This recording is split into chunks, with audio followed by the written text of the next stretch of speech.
여도선 목사입니다. 구독자와 함께하는 성경 탐구, 여러분과 함께 오늘 탐구할 본문은 에스라서 5장을 중심으로 한 탐구입니다. 다시 부탁을 드립니다. 동영상을, 영상을 시청하신 후 혹은 시청하실 때요, 성경을 에스라서 5장을 펴놓고 이제 이렇게 보시기를 바랍니다. 에스라서 5장을 중심으로 한 성경 탐구, 지금 내용은 포로에서 귀환을 했죠. 그리고 그터에 본제단을 세우고 초석으로 본제를 드리던 그 돌아온 남은 자들이요, 성전을 다시 세우려고 합니다. 근데 대적자들에 의해 반대에 부딪혀서요, 무려 16년 정도 중단을 하게 되죠. 이렇게 16년이라는 세월이 지나는 동안에 점점 성전 건축이라는 건 망각 속에 빠져들고요, 자기 집들, 자기 중심적인 그런 삶을 살게 되죠. 이때 하나님께서 학개와 스가랴라는 선지자를 세우셔서요, 그래서 그들에게 성전 건축을 독려하는 이런 내용입니다. 이 말씀이 오늘 우리들에게는 어떻게 적용이 되는가, 어떤 의미가 있는가. 자, 오늘 본문 에스라서 5장 1절입니다. 선지자 학개와 스가랴가 하나님의 이름으로 유다와 예루살렘에 거주하는 유다 사람들에게 예언하였더니, 이렇게 5장 첫 절은 시작이 됩니다. 그러니까 그런 후에 5장 2절에서는요, 이에 스룹바벨과 예수아가 이 대제사장 여호수아입니다. 일어나 하나님의 성전을 다시 건축하기 시작을 합니다. 16년이나 중단됐던 하나님의 성전을 다시 시작하게 했답니다. 그리고 선지자들이 함께, 스가랴 선지자들이 함께 있어 그들을 돕더라, 이렇게 말씀합니다. 근데 첫 절에서는 예언하였더니 그랬잖아요. 근데 예언한 내용은 없다는 겁니다. 그냥 선지자들이 돕더니 그럴 뿐 예언한 내용이 없죠.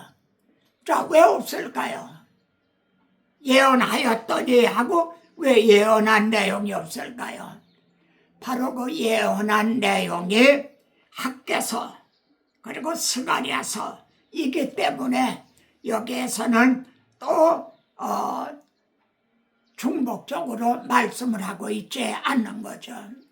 학개서 1장 14절에 보면요, 이제 학개와 스가랴 선지자들이 하나님의 말씀을 예언을 했어요.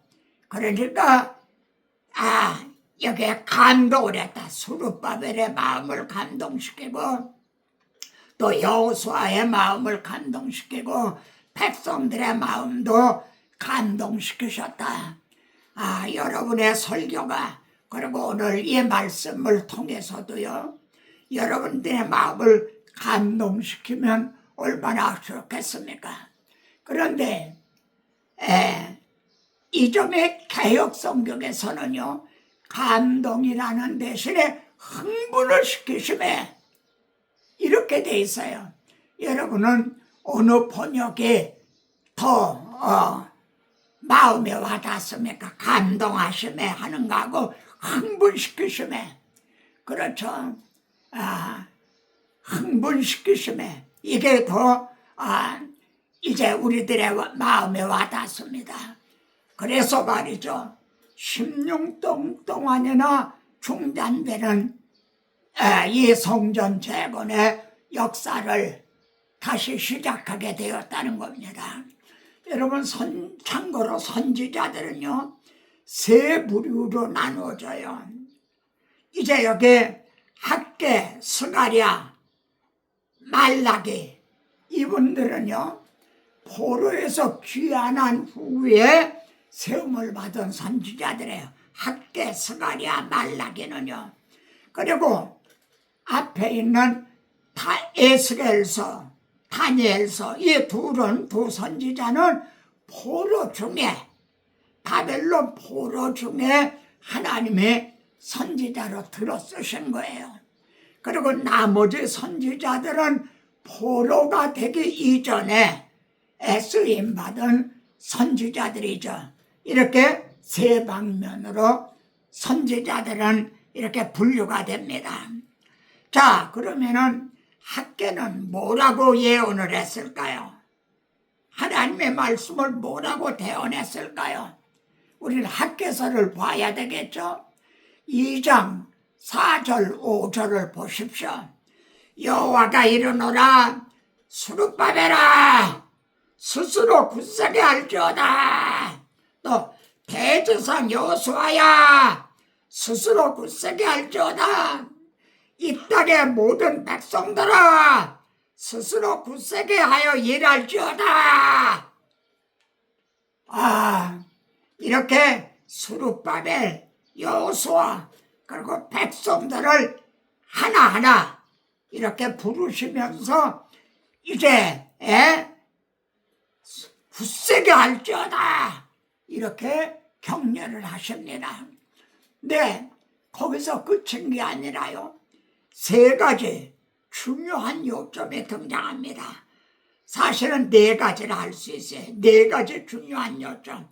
첫째는요, 지금 학개서 2장 4절과 5절입니다. 거기에 네 가지 중요한 요점이 등장해요. 첫째는요, 내가 너와 함께 하노라. 내가 너희와 함께 하노라. 이 말씀입니다. 여러분, 성경에 등장하는 무슨 아브라함이나 모세나 여호수아, 다윗, 이 모든 사람들의 그 능력, 그리고 그 담대함은요, 하나님께서 내가 너와 함께 하노라, 거기서 온 능력이고 담대함인 겁니다. 첫째가 뭐예요? 내가 너희와 함께 하노라. 두 번째는요, 내가 너희와 언약한 말이 너희와 함께 있다는 말이에요. 여러분, 이게 얼마나 중요합니까? 내가 너희와 언약한 그 언약이 너희와 함께 있다. 이 언약이 지금 깨진 거가 아니다. 그럼 이 언약은 어느 언약일까요? 시내산에서 세워주신 율법, 그 모세를 통해 세우신 율법일까요? 아니면 아브라함에게 창세기에서 5번이나 세워주신 메시아 언약일까요? 그렇습니다. 메시아 언약이에요. 저들은 율법을 벌써 깨뜨렸어요. 그래서 바벨론으로 추방을 당했던 거죠. 이 너희와 맺은 언약이 아직 너희와 함께 있다. 이게 두 번째입니다. 세 번째는요, 나의 영이, 하나님의 영이 계속하여 너희 가운데 머물러 있나니라. 하나님의 영이, 나의 영이 계속하여 너의 가운데 머물러 있나니라. 이게 세 번째예요. 네 번째는 결론적인 말씀인데, 그러므로 너희는 두려워하지 말지니라. 왜 어떻게 두려워하지 않을 수가 있어요? 하나님이 우리와 함께 하시기 때문에, 하나님이 세워주신 언약이 이제 함께 하기 때문에. 세 번째는 하나님의 영이 계속하여 너희 가운데 머물러 있다. 지금 우리는 옛날 얘기를 하고 있는 겁니까? 여러분, BST,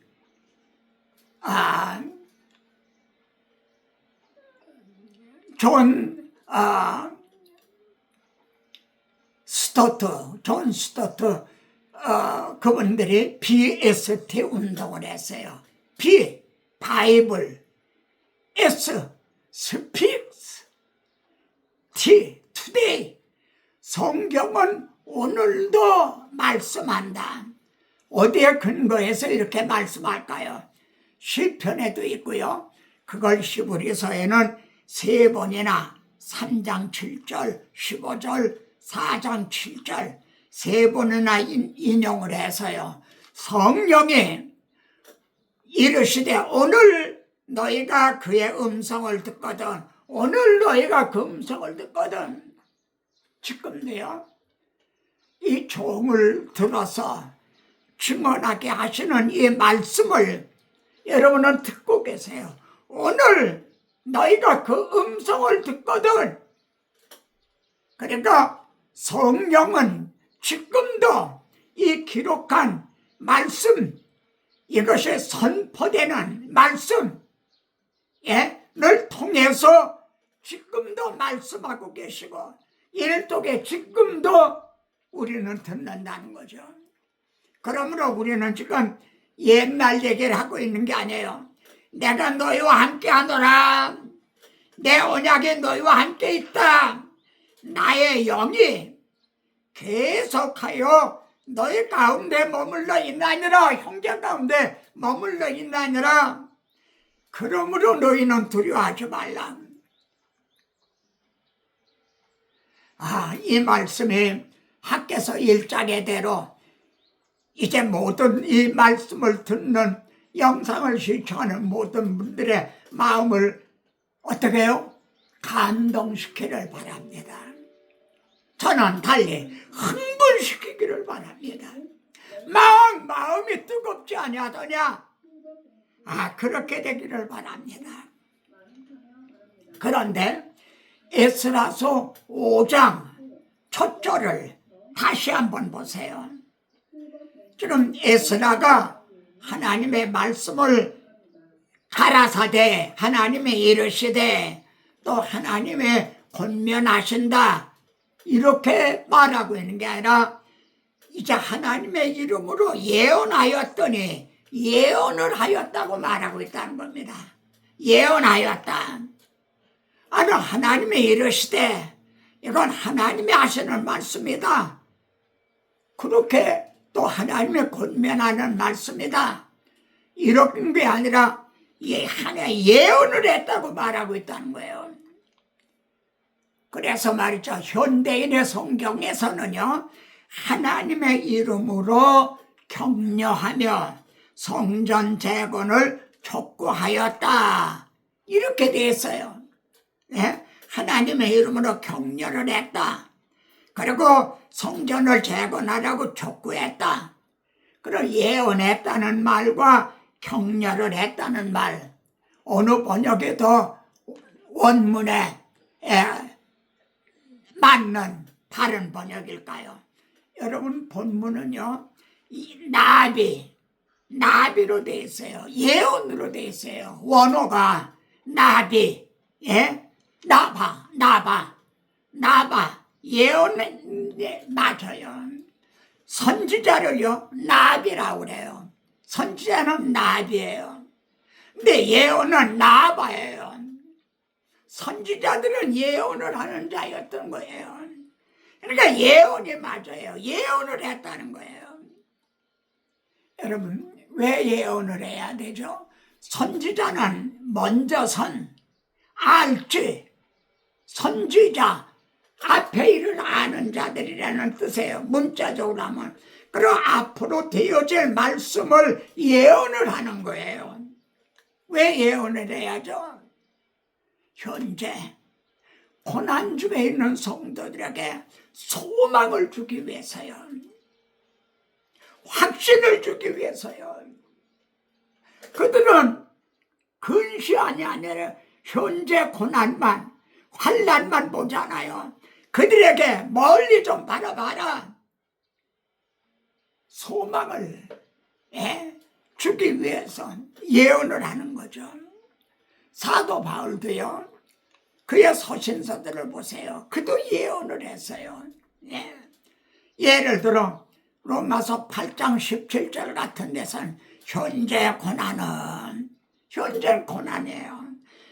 장차 받을 영광과 좋게 비교할 수가 없다. 이게 예언인 거죠. 빌립보 3장 21절에서도요. 우리의 낮은 몸이 지금 현재죠. 현재는 낮은 몸이에요. 주님의 부활하신 영광의 몸과 같이 변화시켜 주시리라. 영화된다는 거죠. 이게 예언인 거죠. 소망을 주는 거죠. 과연 나의 설교에는 예언이 있는가? 소망을 주고 있는가? 생각하게 됩니다. 자, 그러면요. 학개와 스가랴는 뭐라고 예언을 했는가? 우리는 학개서로 가봐야 되겠죠. 학개서 2장 3절에 보세요. 하나님이 이렇게 말씀해요. 이것이 너에게 어떻게 보이느냐? 지금 그들이 성전을 건축하다가 16년이나 중단이 됐어요. 그러니까 그 상황이, 그 모습이 어떨까요? 폐가, 사람이 살지 않는 폐가 잡초가 우거지고 하는 아주, 이것이 너에게 어떻게 보이느냐? 이것이 너희 눈에 보잘것없지 아니하냐? 사실이 그렇거든요. 현재가 그런 거예요. 이렇게 말씀해요. 사랑하는 동역자 여러분, 그리고 성도 여러분, 이 영상을 시청하는 분들은 큰 교회 목사님들이 아니에요. 다 정말 작은 교회, 이름 없이 섬기는 분들이죠.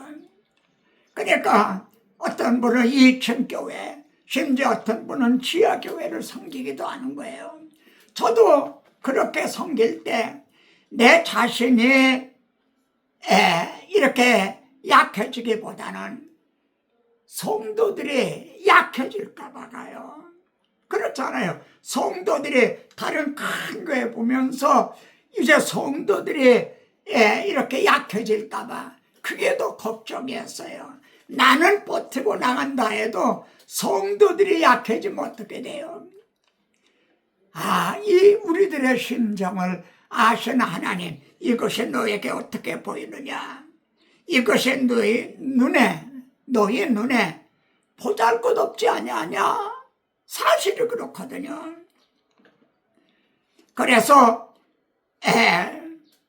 에스라서 3장 12절에 보면 성전을, 기대를 이제 건설하기 시작할 때요, 나이 많은 족장들은 솔로몬의 성전을 봤잖아요.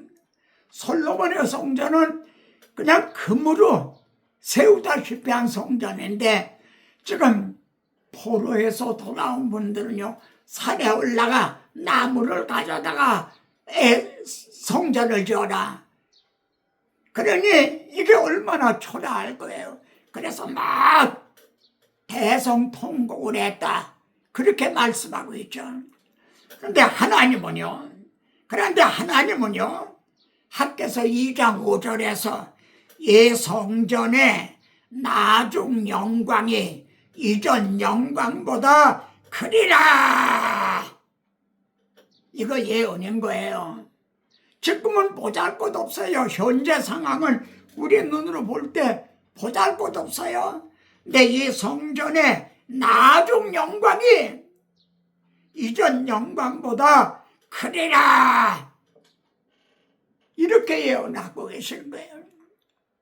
여기에는요, 세 방면의 성전이 등장해요. 세 방면. 학개서 2장 9절에는 세 방면의 성전이 있어요. 쉽게 세 성전이 있다는 거예요. 세 성전. 첫째는 이전에 그랬잖아요. 이전 지금 건축하고 있는 이전, 현재 성전이죠. 수르바벨 성전 이전, 이건 현재요. 나중 영광이 이건 미래에 있을 성전이죠. 미래 성전. 주님의 말씀이 되어서 이 땅에 오실 임마누엘을 가리키는 거죠. 나중 영광이. 그러면 세 번째는 이전 영광보다, 이전 영광, 그건 과거예요. 그건 뭘 가리킬 거야? 그래요. 솔로몬의 성전을 가리키는 거죠. 솔로몬의 성전의 영광보다 크리라 그런 거예요. 그거는 모형이었던 거죠. 이전에 나중 영광이 이전 영광보다 크리라. 이렇게 예언하는 거예요. 얼마나 소망을 줬을까요? 얼마나 마음을 감동시키고 흥분시켰을까요? 그리고 학개서 2장 8절에는요. 은도 내 것이요 금도 내 것이라 그러세요. 무슨 뜻인가요? 저 산에 있는 묻혀있는 은이나 금, 그 금광석들, 그게 다 내가 창조한 거다. 그게 다 내 것이다. 그럼 무슨 뜻이 되나요? 내가 금이나 은으로 지으면 창조주 하나님의 내가 그걸 기뻐할 줄 아느냐? 중심은 마음인 거죠. 은도 내 것이요 금도 내 것이라 만군의 여호와의 말이니라. 시편 50편 10절에서는요. 산림 중에 산림의 짐승들과 무산의 가축이 다 내 것임이라. 그리고 내가 소고기를 먹으며 양의 피 마시겠느냐 그러세요.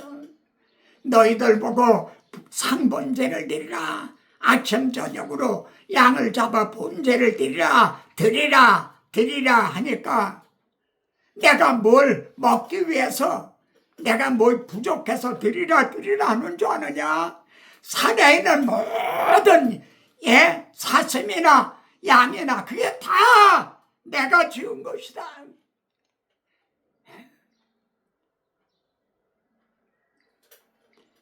이거는 이 성전도 말씀의 육신이 되어 우리 가운데 오실 임마누엘에 대한 모형이고요.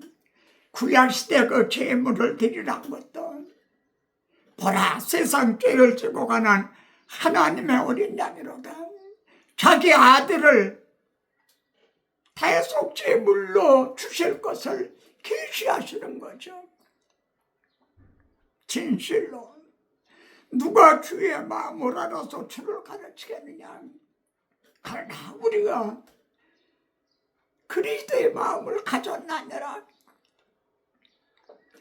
그러면은 스가랴 선지자는 뭐라고 예언했나요? 3장 8절에 보면요. 내가 내 종 싹을 나게 하리라 그러십니다. 내 종 싹을 나게 하리라. 싹이 나게 한다는 거예요. 이 점이 이사야 11장 첫 절에 이새 줄기에서 한 싹이 나면 왜 싹이라고 그럴까요? 바벨론에 의해서 말이죠. 밤나무에 모든 것이 벌목을 당하듯이 다 베어졌잖아요. 그런데 구루터기는 남아있다는 거예요. 구루터기는. 그 구루터기에서 싹이라는 거예요. 이새 줄기에서 한 싹이 나고 그래서 결실을 한다. 그런데 스가랴서 3장 8절에서 내 종 싹을 나게 하리라. 예수 그리스도 메시아에 대한 예언인 거죠. 그래서 이 땅의 죄악을 3장 9절입니다. 그래서 이 땅의 죄악을 하루에 제하여 버리라. 구약시대 제사는 계속해 반복해 드렸잖아요. 근데 단번에 하루에 다 해결하신다는 거예요. 하루에 제하리라. 6장 12절에서도요. 싹이라 이름하는 사람이 돋아나서, 싹이라 이름하는 분이 돋아나서 여호와의 손을 건축하리라. 여호와의 전을 건축하리라. 질문합니다. 어느 말씀이 연상이 되시나요?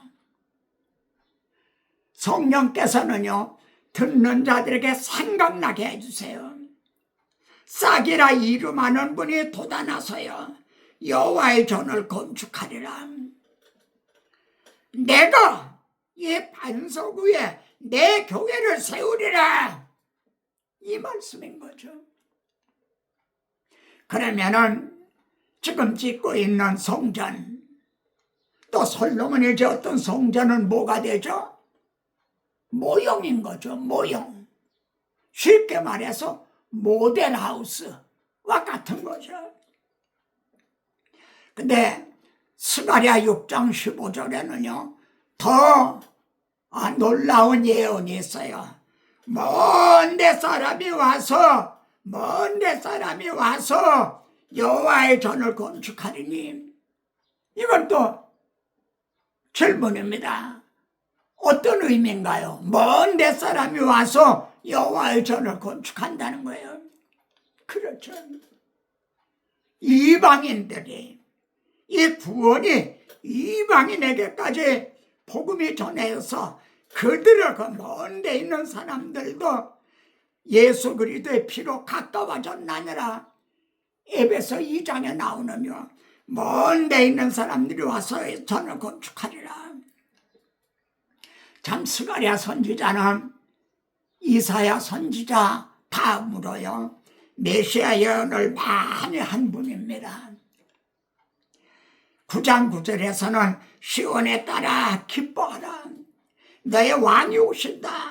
나귀 새끼를 타고 오신다. 11장 12절에서는 은 30에 팔릴 거가 또 예언이 되어 있죠. 그리고 13장 7절에서 가라.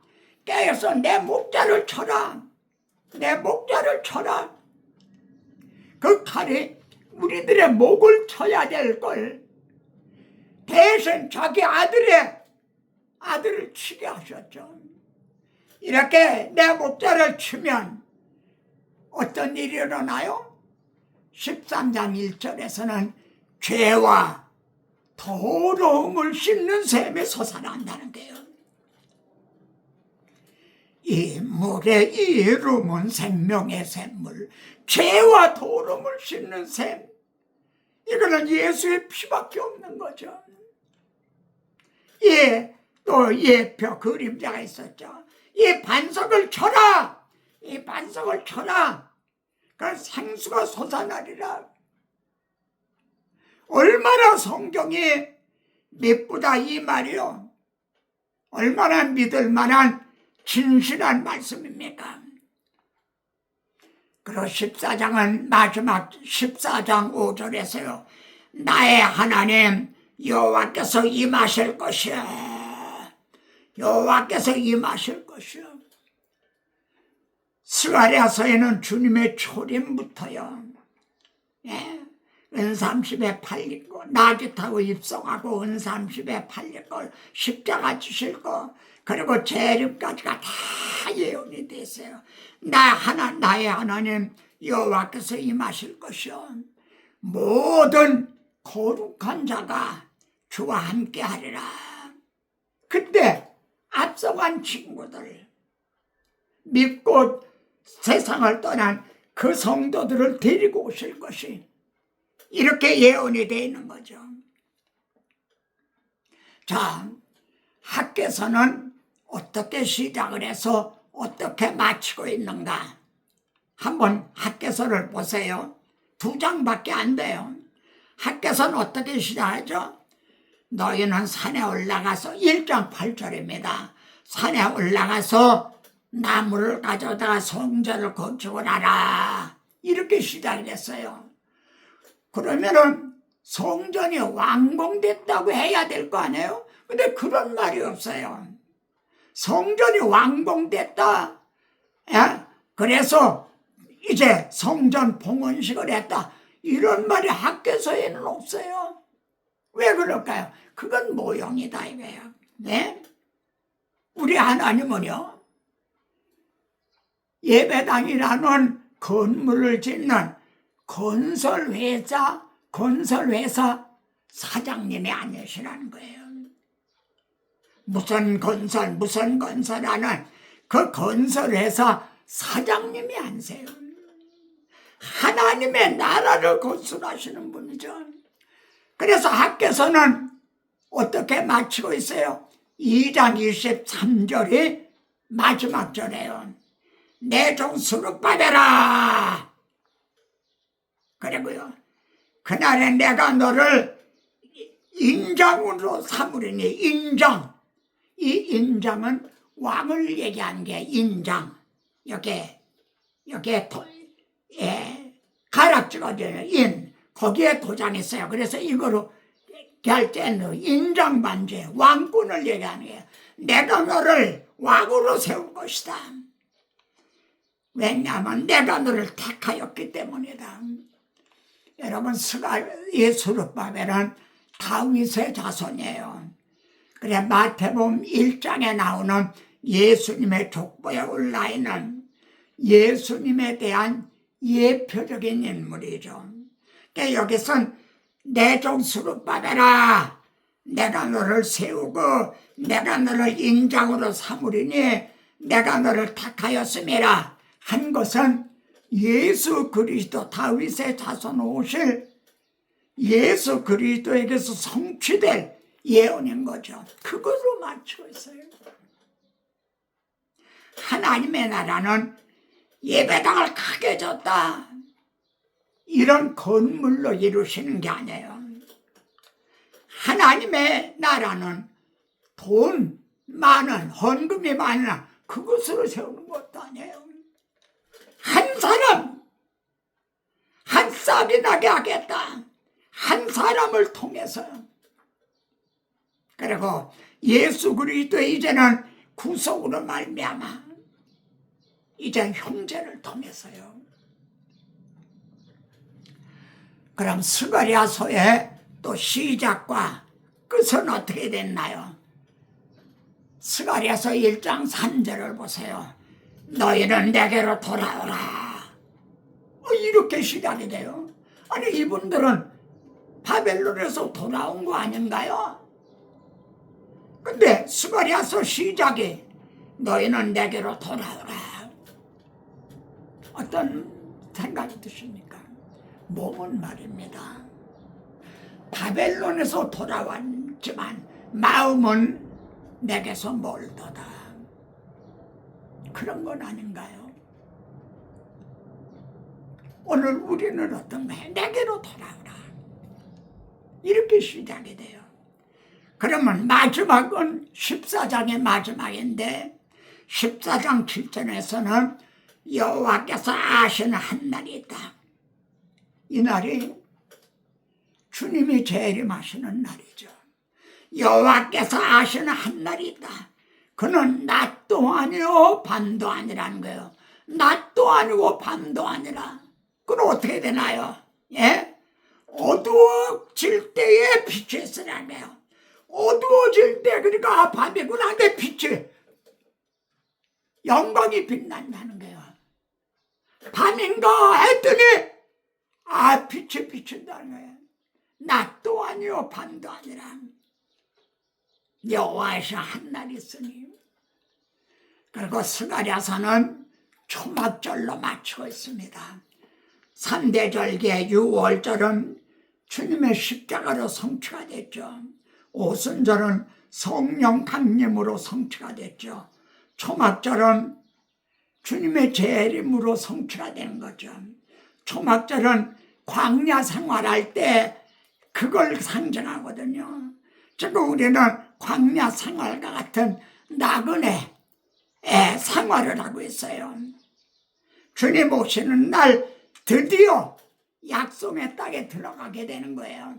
초막절 하나가 남았어요. 이것이 주님의 재림으로 마치게 되는 거죠. 이제 마지막 말입니다. 선지자가 없다면 어떻게 될까요? 하나님께서 16년이나 중단된 그런 상황에서 학계 스가랴 선지자를 세워주시지 않았다면 어떻게 됐을까요? 성전을 세우지 못했겠죠. 다들 가라앉아 있었겠죠. 시편 74편 9절에서는요. 우리의 표적은 보이지 아니하며 선지자도 더 이상 없으며 이런 일이 얼마나 오래했는지 우리 중에 아는 자도 없나이다. 참 깜깜한 거죠. 다시 한번요. 우리의 표정은 보이지 아니하며 선지자도 더 이상 없으며 이런 일이 얼마나 오래했는지 우리 중에 아는 자도 없나이다. 이것이 하나님의 백성들, 성도들의 상태죠. 그때 학계 선지자, 스가랴 선지자 같은 데를 세워서 예언을 하게 하시는 거죠. 형제를 세우셔서 예언을 하게 하시는 거죠. 그래서 고난주에 있는 성도들에게 표적이 보이게 하고 소망을, 용기를 주게 하는 거죠.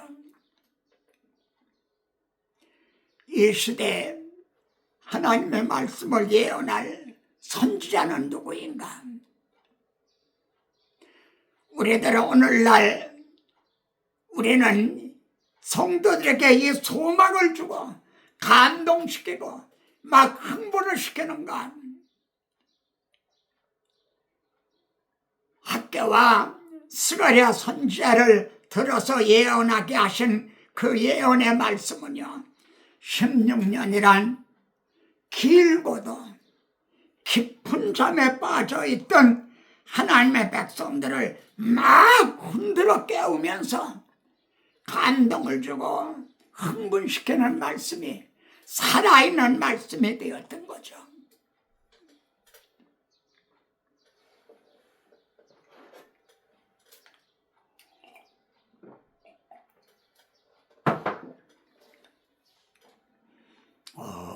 어디선가 들려오는 주님 음성 깨어라 일어나라 달리 답은 일어나라 일어나라 죄악에 잠자던 영혼아 달리다군 깨어라 일어나 걸어라 어둠은 물러가고 새날이 밝아오네 주님 오실 날 멀지 않았네 어둠 속에 잠자던 영혼 일어나라 일어나 걸어라 달리 답은 일어나라. 여러분과 함께 다시 한번 부르죠. 어디선가 들려오는 주님 음성 깨어라 일어나라 달리 답은 일어나라 일어나라 죄악에 잠자던 영혼아 달리 답은 깨어라 일어나 걸어라 어둠은 물러가고 새날이 밝아오네 주님 오실 날 멀지 않았네 어둠 속에 잠자던 영혼 일어나라 일어나 걸어라 달리 다금 일어나라. 아멘. 다음 시간에 또 뵙겠습니다.